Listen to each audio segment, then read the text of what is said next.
დიდხანს არ მოგაწყენ თავს, უბრალოდ ერთი რამ მინდა ვთქვა, რამოდენიმეჯერ გაიმეორეს აქ ერთი პიროვნების გვარი, ტერმინი ხოშტურები და ჩვენი საზოგადოების გასაგონად ვამბობ, რომელიც დღეს ამ წუთას გვიყურებს და გვისმენს, თუ ვის ხოშტურაზე ცხოვრობდა თქვენი გუნდი და სამწუხაროდ აცხოვრებდა ძალიან ბევრი მოსახლეობა ჩვენი მოსახლეობა 10 წელი და ჩვენ კარგად ვიცით რაში ხარჯავდა თქვენი ხოშტურიანი პრეზიდენტი 55 მილიონს ყოველწლიურად ესეც კარგად ვიცით აიცით ჩვენმა საზოგადოებამ როგორ იკმაყოფილებდით თქვენ ხოშტურებს განამარტო ფულით ბიუჯეტის ქართველი ხალხის სისხლით ესეც კარგად ახსოვთ ჩვენ საზოგადოებას მაგრამ თქვენ გაჩხერილი გაქვთ ხერში ერთი კაცის გვარი იმიტომ რომ ეს ყველაფერი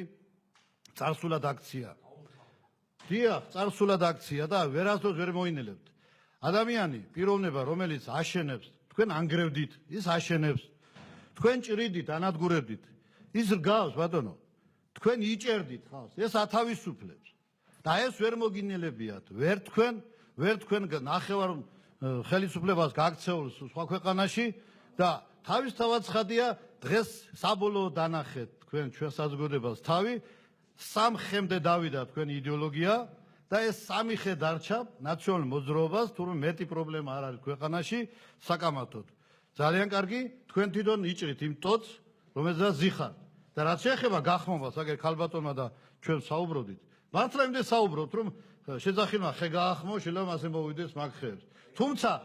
თუმცა ჩემო კობა არც ეს არ იქნება ტრაგედია ხალხი არ უნდა დახოცილიყო იმდენი მთელი 10 წლის მანძილზე ჩვენი მოქალაქეები მაღაზიის თავებზე არ უნდა შემოგეწყოთ და ხალხი არ უნდა ჯაგეჭირათ თუნდაც დეპუტატი ჩემი სახით და არ უნდა გეთხრიათ სისხლიან რუსთაველზე ეს იყო თქვენი სახე თქვენი მართველობა ბატონო და თქვენ ძალიანაც მოინდომოთ რომ საზოგადოების გადაიტანოთ ყურადღება სისულელეებზე არ გადავა იმიტომ რომ ჩვენ საზოგადოებას ძალიან კარგად ახსოვხართ თქვენ და თქვენი ნამოქმედად